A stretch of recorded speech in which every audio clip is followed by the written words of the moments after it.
Okay, so the title of this video is How I Got My Short Film Noticed by Hollywood. Pretty intriguing, right? I think so. And this is really going to be the story of one of my very first short films and how it was a launch pad into pushing me into becoming a filmmaker. So I moved to Los Angeles in 2012, and when I first moved here, I was struggling. I was sharing a studio apartment, paying $400 a month, barely making it. I even pretended I lived in Austin still for a little bit, in Texas, so that I could go back there and shoot film commercials and like really bad corporate stuff just to make money. I would fly back, shoot, and come back to LA until I started getting more jobs. The way I started getting jobs is through Craigslist mostly. I just responded to ads and sent out videos that I had made and steadily started being able to survive that way. Now, some of the very first jobs I got were shooting commercials for branded content, and I was often a DP on set, often shooting with a 5D Mark II back then, or helping out on bigger cameras, usually like a Red Scarlet. One of the other DPs that I worked with on set, because we often had more than one shooter, he had done a short film and it had done pretty well on YouTube and gone viral, and he had gotten a manager out of it. And I was thinking, well, I can make a short film. I love storytelling, so let's just do this. And so I did. I made a short film called Beyond. It was 8 or 9 years ago now, and I've definitely progressed since then, but it's a good thing to show as one of my very first forays into filmmaking. And what's really cool about this short film and what it shows is that you don't need a lot of people or a lot of money or big sets to get a cool story across. I literally had one person, that was me, and then I had the actress, and then I had a camera, which I had rented. I didn't even own the camera. I believe I rented it from either Borrow Lenses or lensrentals.com because I didn't have enough money to buy a camera at the time. I think I even borrowed money from my dad to rent the camera, and then I paid him back. And at the time, it was a Canon C100, which is low on the totem pole these days. But hey, you know what? It would still work great for a short film now. It had everything I needed, and I was a one-man band. I even built a slider, a DIY motorized slider that I had found tutorials for online, so that I could get perfectly even dolly in because I didn't have access to a dolly. And you can see that one of the very first shots push in from the CG skyscraper into her bedroom when she's sleeping on the bed. That is done on a DIY homemade slider, steel rails, motors I bought on some weird hobby store and put it together and made it work. I don't have that slider anymore, but it worked well for that shoot. So the key takeaway here is you can do it. You can make a short film that gets noticed by Hollywood. You don't need a lot of money. You don't need a lot of people.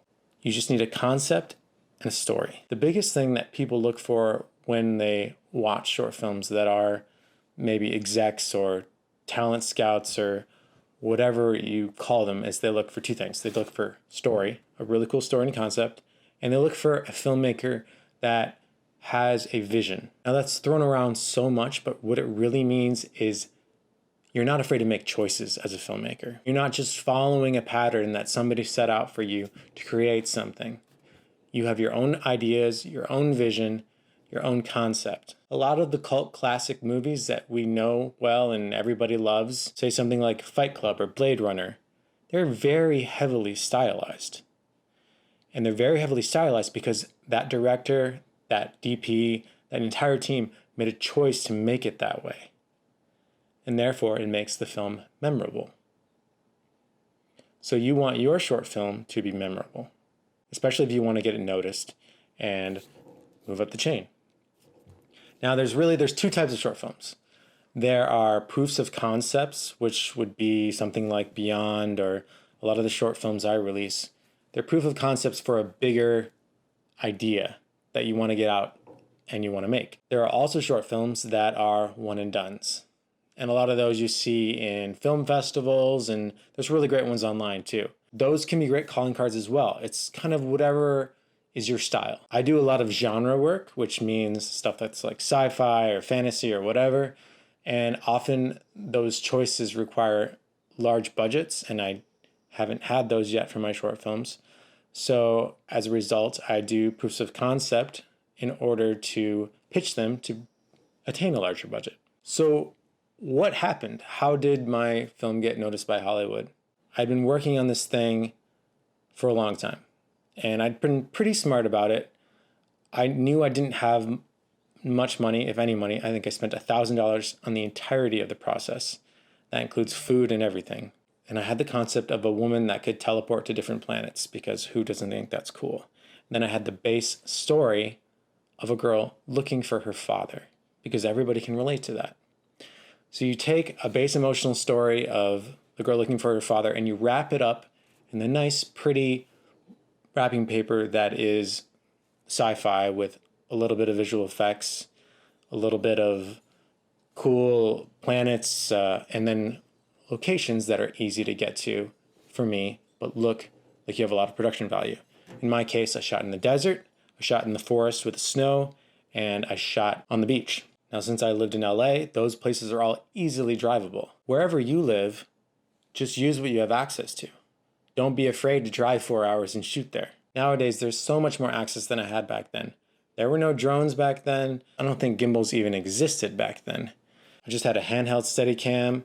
I had the C100, I had my Actress, and a couple lenses. That was it. There's so much more that you can do now to make your film cinematic and make it attention-grabbing. I made the film. I uploaded it online. I remember where I was in my apartment in Hollywood, literally just off Hollywood Boulevard, studio apartment, clicked upload, and just started watching the count meter, just hoping that people would start watching it.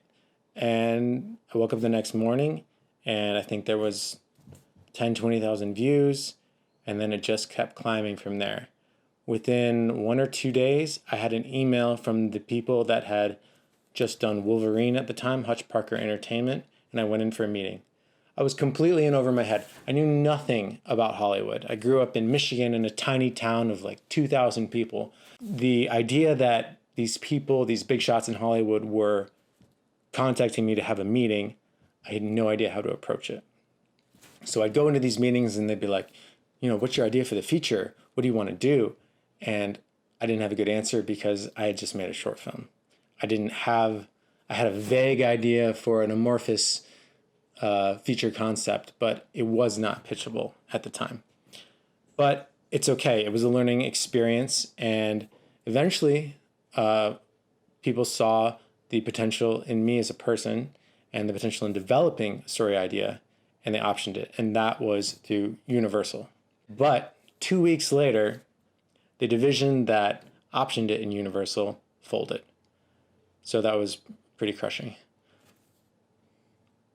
Now, if you don't know what an option is when a studio or a production company or any kind of company buys the rights to your film for a certain amount of time.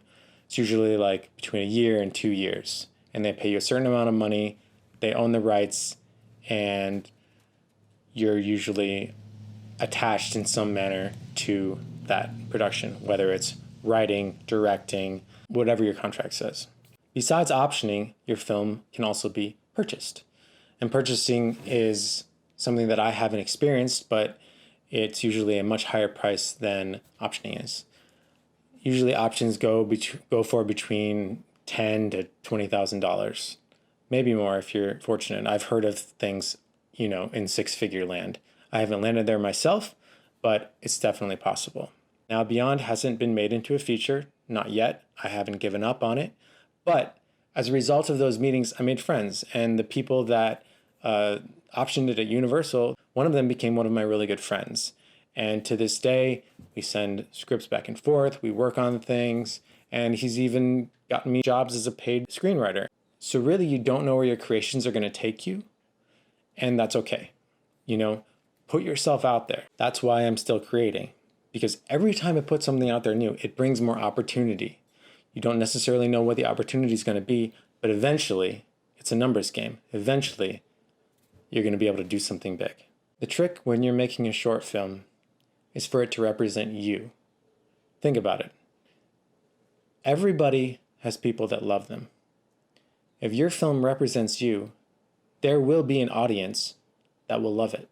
So once it's made, you want to send it out to every publication, upload it online, send it to film festivals, whatever your preferred method of release is, and try to get it in front of as many eyes as possible. YouTube wasn't as big back then as it is now, so if you can grow a following, even better. Another update, one of my partners and I, Andy Patch, actually have a TV show greenlit. It's for a kids streaming service called Yippee TV, and our show is called House of Infinite Rooms. We are going into production right after this whole quarantine thing ends, and it's a really fun TV show that should be really appropriate for both kids and adults, which is awesome. It's definitely in the vein of Indiana Jones, Parts of the Caribbean, Goonies, very adventure.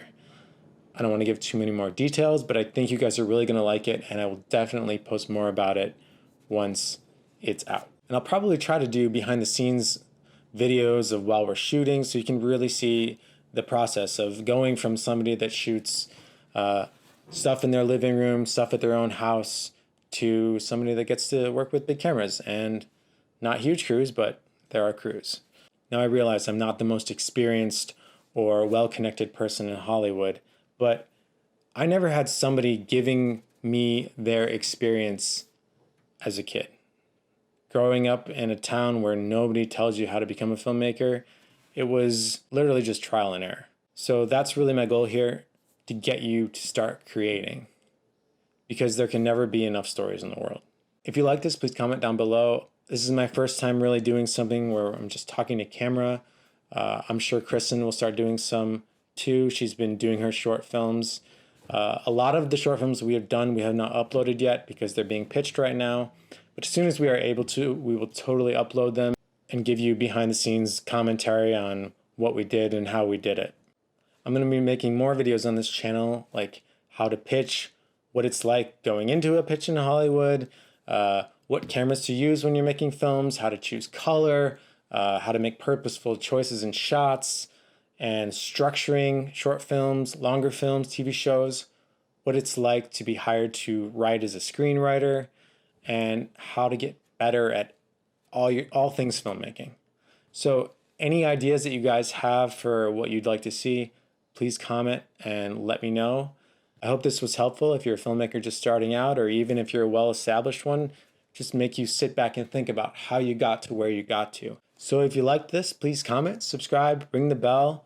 It was really interesting doing this for the first time, and I'm looking forward to getting to know my audience more. So let me know what you guys want, and talk to you soon.